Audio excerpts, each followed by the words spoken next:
Picture a 6-year-old child. It is late.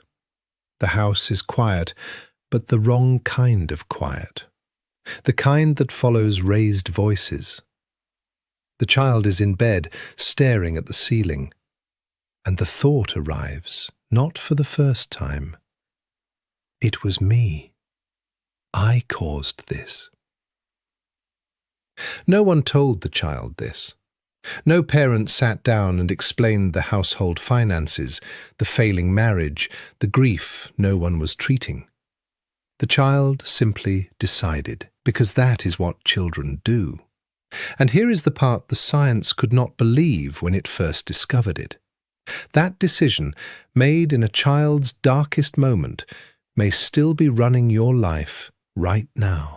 In 1998, researchers Ander and Felitti published what would become one of the most cited studies in all of developmental psychology. They called the pattern they discovered the Adverse Childhood Experience, or ACE effect. What they found was not what the medical establishment expected. Childhood stress was not simply psychological, it was physical, it was structural. It rewired the brain. It shortened lives. Higher ACE scores predicted adult heart disease, cancer, stroke, and something far more intimate than any of those. They predicted who you would become. The data crossed every boundary the researchers drew. Rich families, educated families, families that, by every external measure, appeared functional. Dr. Bessel van der Kolk reviewed the scale of these findings and called it what it was: a hidden epidemic. What the official record never mentioned was the mechanism underneath it all. Not just what childhood trauma does to the body, but why the child's mind reaches for self-blame in the first place. Because the answer to that question changes everything. It turns out childhood self-blame is not a malfunction. It is a feature, a survival strategy so elegant, so adaptive, that the nervous system has no interest in letting it go, even decades later, even when it is destroying you. Everything seemed under control, until the science started mapping what was actually happening inside the child's brain. Jean Piaget spent decades mapping the architecture of the child's mind. What he found in the pre-operational stage, roughly ages 2 to 7, was that children are neurologically incapable of true perspective-taking. This is not a character flaw, it is developmental biology. The child's brain at this stage is built to assume centrality, to assume that they are the organizing force of events around them. So when a parent goes silent, when arguments escalate, when someone cries behind a closed door, the child does not think, there are forces at play here that have nothing to do with me. The child thinks, what did I do? And here is what the research of Gritch and Fincham revealed in 1990. This self-referential processing is not random. The child is running a calculation, almost unconsciously, asking 3 questions simultaneously. Did I cause this? Can I stop it? What does this say about me? Now consider the answer the nervous system reaches. If the child concludes, I caused this, then there is something controllable in the chaos. If the child caused it, the child can potentially fix it. The unpredictability of the adult world becomes slightly less terrifying. Self-blame is not weakness. It is the child's first and most desperate act of control. And now consider what happens when the alternative is accepted. The alternative is, my caregiver, the person I am biologically programmed to depend on for survival, is unreliable, unsafe, beyond my influence. For a child's nervous system, that truth is unproperty. Research confirms that children exposed to emotional maltreatment develop internal models of the self as defective and unworthy. Not because they were told this, but because the nervous system chose this story. It was the less dangerous story. But here is where the story takes a darker turn. The self-blame does not stay in childhood. It graduates. What begins as "I caused the argument" transforms, slowly and silently, into something far more total.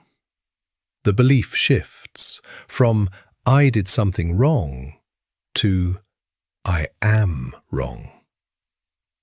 This is not metaphor.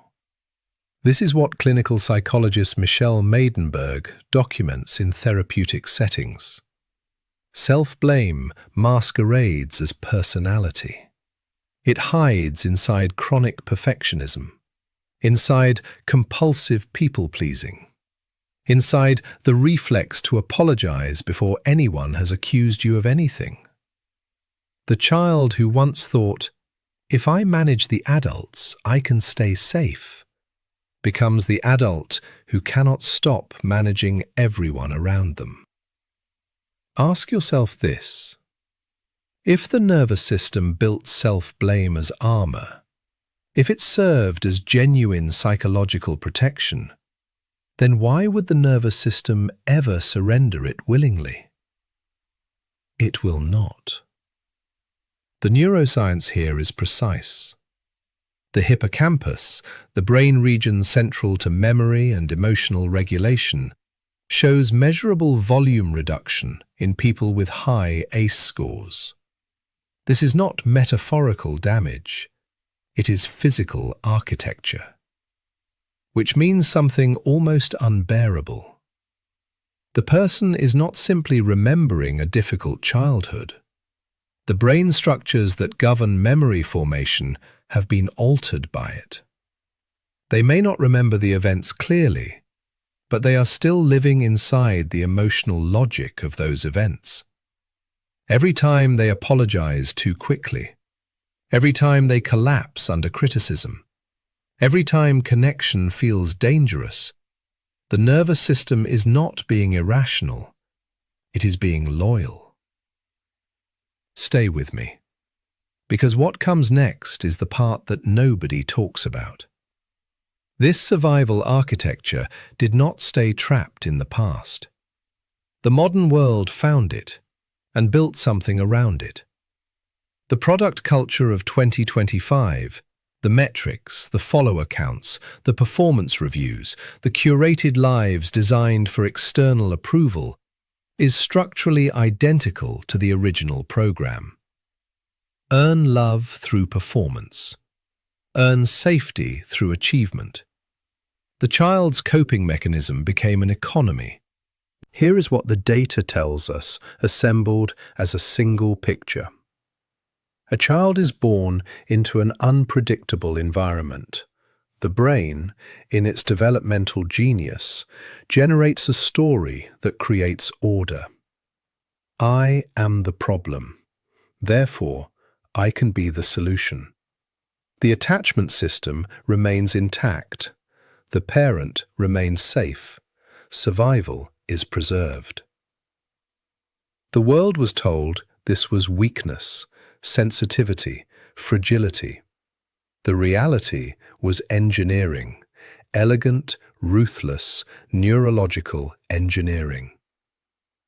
And then that same child grows up, and now there is a job performance review that feels like a verdict on their worth as a person. A relationship where any distance from a partner activates the original terror. A social media feed that quantifies their value in likes and engagement while they scroll at midnight, unable to understand why they feel so hollow. None of this is new. The wound is not new. The world simply found new surfaces to press against it.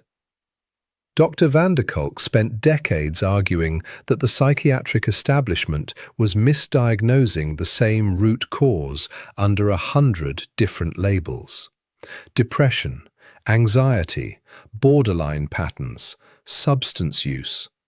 He called it what it was, the downstream consequence of what happened to an unprotected child and was never processed. The official narrative says these are separate conditions requiring separate treatments. The data points somewhere else entirely. And here is the counterintuitive truth that no source will say plainly. Healing does not feel like relief at first. Releasing the self-blame feels dangerous because it was armor.